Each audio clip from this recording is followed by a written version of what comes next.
I decided to skip this switch statement for now, and we're just going to go to iteration. And I wanted to talk about the for loop.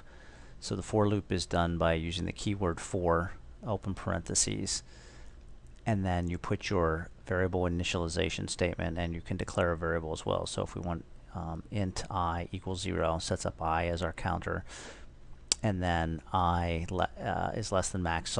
So your test condition for how you're going to end the for loop goes in the middle, and then a semicolon, and then an updater for your variable can go here at the end. So you use for loops when you know in advance that there's X number of loops you want to take. For example, if you knew you wanted to take 10 loops, then max would be set up to 10. And then everything inside these curly braces would execute 10 times with I getting incremented each time. And then you can use I inside your loop to do things. So these variable names can be anything. And the for is actually quite a bit more flexible than this, but this is the most common form of it that you're going to see, where you just initialize a single index variable, have a semicolon, have a test condition, have a semicolon, and have an increment. And I mentioned in class that you can, this is the pre-increment, you can also post-increment, and historically this pre-incrementing used to be a little more efficient, so that's kind of what I always use. Most modern compilers probably optimize away the difference. And then a little bit on variable names. Just for historical reasons, loops, if they're short, and you can just use very simple names for these index variables instead of meaningful names. Typically, you wouldn't want to use variables named I, J, and K. They don't tell you much about your code. But there's a long history of using them in C and C++.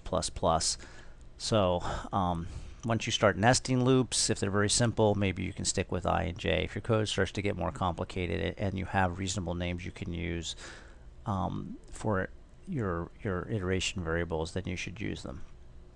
So that's the basic format. We're going to go take a look at this now in Eclipse.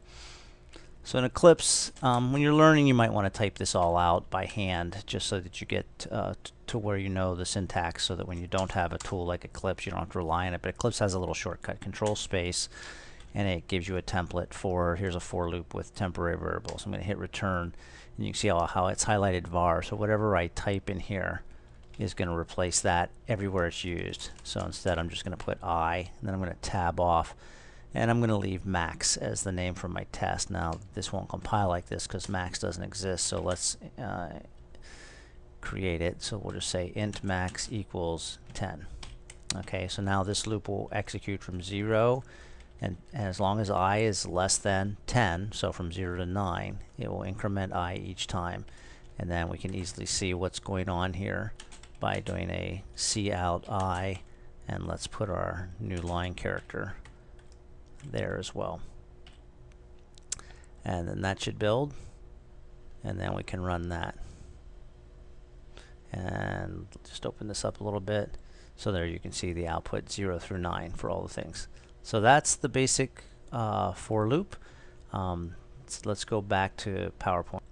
Take a quick look at some variations. So you can do some things that really I've never seen this, but you can, in the initialization section, you can use the comma operator, and you can initialize more than one counter variable if you want, and then you can use more than one variable in your evaluation, and then you can update more than one variable. So you can do things like this. Here's a for. Typically there'll be lots of lines in here, and this you do see. This is one standard way of writing what's called a forever loop code that's going to run forever. So it has no way to exit. I think there are better ways. I think there are more descriptive ways of doing it, but you might see this sometimes in code, so it's worth knowing that this is legal, having these brackets. I mean, typically this wouldn't be on one line either, but and this final line is usually a mistake. When you see a semicolon after a for, that's it. There's no body to the for. And then so usually you'll see an open bracket and a closed bracket. That open and closed bracket, whatever's in there, is only going to run once, and that's usually not what's intended. In this case, this is a little trick, and I haven't talked enough about pointers yet for you to see it, but there's no body to this for, and the string pointer is just moved past any blank space. So there are these variations. Okay, so in class, this is the practice problem I gave, was get a value from the user when we skipped this part, so we didn't get a value. You can just hard code and say you're going to use 5 all the time. So you're going to print out 5 columns and 5 rows, just like the example. So you're going to create a program that does this, and you're going to do it using for loops. Okay, where in the first time through, this is a minus symbol. Looks like an underscore here, but it's a minus. You can use whatever characters you want, really, but I want one character here, then the same characters here. Then I want this minus symbol to move to the second position the second time through, the third position the third time through. Okay, so that's kind of what I'd like you to do. I'm going to pause for a few seconds. You should go off and try this. I'm going to kind of give you some hints. So I'd like you to try it first, and if you need the hints, come back. So pause the video. Okay, so if you need a hint, the first approach is think about using more than one for loop. You want to use nested for loops. Okay, so if that's enough help, go off and do it, and then I'll give you another hint. Okay, the other hint is inside your inner for loop, you probably want an if statement, and that if statement is going to be using the index variables from both loops.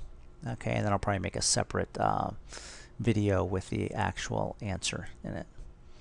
So that was the for loop practice, and then kind of for homework, for extra credit, I just said instead produce this, and I did give the hint that printing out this slash character is a little tricky because this is our escape character.